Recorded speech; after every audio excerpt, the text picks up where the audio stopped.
ऐसा नहीं है, जैसे इनके समाज में कुछ लोग हैं यूजीसी का विरोध कर रहे हैं और कुछ लोग हैं समर्थन कर रहे हैं, वैसे ही कुछ हमारे समाज में अभी वो हमें लग रहा है इन्हीं की पैदाइश हैं। जो लोग विरोध कर रहे हैं इन्हीं की पैदाइश हैं। उनके हिसाब से तो बाबा साहब भी गलत हैं।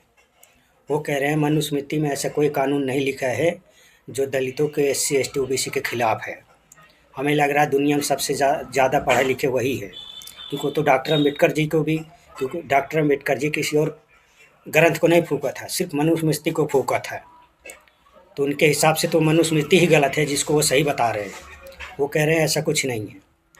तो ये नस्लें जो है ना, कुछ गंदी नस्लें हमारे समाज में भी है। ये अम्बेडकर जी के नाम की मलाई तो खा लिए हैं, लेकिन जब अपना योगदान देने की बारी आती है तो ये हमें ज्ञान देने चले आते हैं।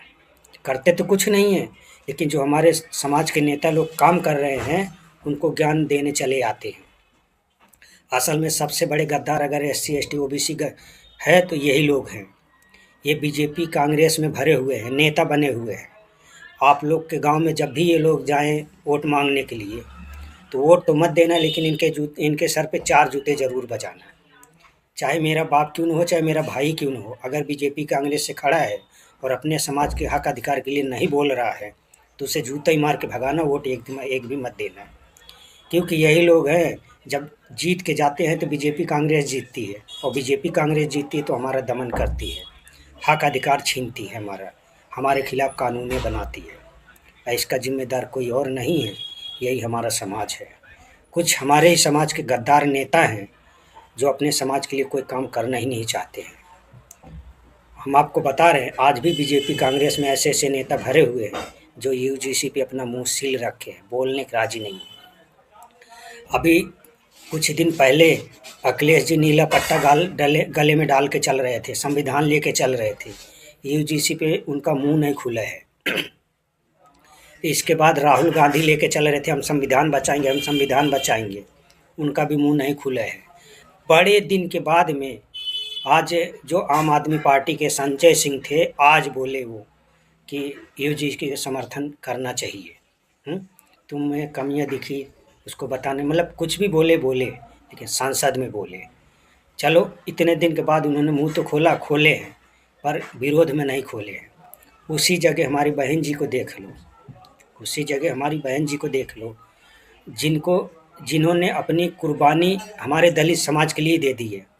उन्होंने अपने जीवन में दलित समाज के लिए इतना कुछ किया कि हम उनका कर्जा कभी उतार नहीं पाएंगे, लेकिन उन्होंने पहले यूजीसी का सपोर्ट किया, लेकिन ब्राह्मणों को वोट न कट जाए इसलिए उसका समर्थन भी कर दिया। कोर्ट ने जो किया उसका समर्थन कर दिया। बहन जी ये गलत है। मैं नहीं कह रहा हूँ कि आप गलत हो, आपका बयान गलत है। आपको कहना चाहिए कि कोर्ट में जो कमियां दिखी उस कमियों को ठीक करके आदेश देना चाहिए कि इसको लागू करो, इसको रोको मत। बहन जी को इतनी सी बात कहनी चाहिए थी बस। बहन जी पढ़ी लिखी है, समझदार है। हमारी औकात नहीं है कि उनका अपमान करें, उनके बारे में कोई टिप्पणी करें, लेकिन हमारी माँ भी अगर कुछ गलत करती है तो हम उसको भी बोलते हैं। इस लिहाज से बहन जी हम आपको भी बोल रहे हैं, ये बात आपने बहुत गलत कही। कुछ दिन पहले आपने कहा कि ब्राह्मण कोई बाटी चोखा नहीं है, वो हमारी पार्टी में आए, हम उसको फुल इज्जत देंगे। आज वही ब्राह्मण, हम ज़मीन स्तर पर उतर के देखते हैं, वही ब्राह्मण आपका विरोध कर रहा है। कैसे कर रहा है मैं बता रहा हूँ। आपकी सरकार चली, उसका वो विरोध नहीं कर सकता क्योंकि उसने कोई कमी देखा ही नहीं आपकी सत्ता में, तो बोल नहीं सकता। वो कहता है बहन जी ख़त्म हो गई है, बहन जी की पार्टी ख़त्म हो गई है, बहन जी कहीं है ही नहीं, बहन जी का वह पार्टी का वजूद ख़त्म हो गया। इस तरह से कह के हमारे दलित का जो मनोबल है ना वो घटाता है। आप ऑफिस में हो, आपके कार्यकर्ता ज़मीन पे हैं, आपके कार्यकर्ता वही बोलते हैं जो आपको अच्छा लगे, लेकिन हम आपके वोटर हैं, हम आपको वो भी बोलेंगे जो आपको नहीं अच्छा लगे। लेकिन आप जब ठंडे दिमाग से सोचेंगे तो आपको बात सही लगेगी, ये जान लेना। हम सड़कों पे हैं, हम ज़मीन पे हैं, हम खेत खलिहान में हैं, हमें पता है हमारा मनोबल कैसे गिराया जाता बहन जी के प्रति। हम जाते थे उनके यहाँ काम करने, हमें बताया जाता था कि बहन जी ये काम कर दी, बहन जी ये काम कर दी, बहन जी को ये काम नहीं करना चाहिए, बहन जी को काम नहीं करना चाहिए। मतलब ऐसे बहुत सारे काम गिनाते थे वो सवर्ण लोग जो आपको नहीं करना चाहिए, लेकिन अब आपके समाज के लिए वो बहुत ज़रूरी होता था। आपने जो काम करते थे। तो हम आपके विरोधी नहीं हैं और मैं आपके समर्थकों को भी बता दूं, मैं बहन जी का विरोधी नहीं हूँ, मैं बहन जी का सपोर्टर हूँ। मैं बहन जी की सत्ता का भला चाहता हूँ। मैं ये भी चाहता हूँ बहन जी चंद्रशेखर जी मिल के चुनाव लड़ें। क्यों कि ये 2007 का टाइम नहीं है। 2007 के टाइम में कुछ कांशीराम जी का पावर था, उनका नाम था, जो उन्होंने सवर्णों का साथ लिया था। तो सवर्ण उतना जातिवाद नहीं था। आज 18-20 साल का गैप हो गया आज में और 2007 में। तो इसमें आज में और तब में बहुत जातिवाद फैल गया है। तब आपने सवर्णों का साथ लेके चला था, तब आपका सवर्ण साथ दिया था, लेकिन आज सवर्ण आपका साथ नहीं देगा क्योंकि यूजीसी कानून जैसा मामला आ गया है। एससी एसटी एक्ट का खुलकर लोग विरोध कर रहे हैं। डॉक्टर अम्बेडकर जी को लोग गालियाँ दे रहे हैं। जिस दिन आपने कहा था ना कि बाटी चोखा नहीं खाना है, उनको इज्जत सम्मान चाहिए, उसी में से कुछ ब्राह्मण बाबा साहब अम्बेडकर जी को गाली दिए थे, पुतला फूके थे, वो जेल भी गए थे।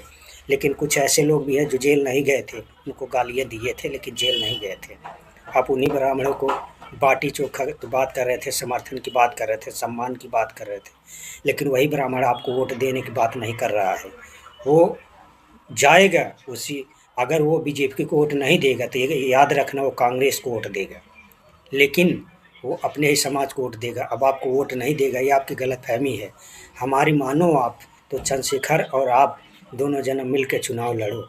आप पीएम बनोगे, पीएम, ये जान लेना आप पीएम बनोगे 2029 में। 2027 में चंद्रशेखर जी को सीएम बना दो। हम आपको पीएम की पदवी पे देखना चाहते हैं। सीएम की कुर्सी छोटी हो गई है, वो या आकाश आनंद जी को दो या चंद्रशेखर जी को दो, आप पीएम बनो। लेकिन तभी बन पाओगे जब आप अपने एससी एसटी ओबीसी का वोट ले पाओगे, और वोट आप तभी लोगे जब चंद्रशेखर जी और आप एक होगे। हम तो कहेंगे बात बने तो अखिलेश जी को भी साथ लो, क्योंकि जब आप तीनों मिल जाओगे ना तो एससी एसटी ओबीसी की ताकत हो जाएगी। और ओवैसी जी हैं उनको भी ले लो, आपको ज़्यादा नहीं 4 जना को, चंद्रशेखर जी, अखिलेश जी और ओवैसी जी, तीनों जने के साथ ले लो। आपकी सत्ता कोई रोक नहीं सकता है।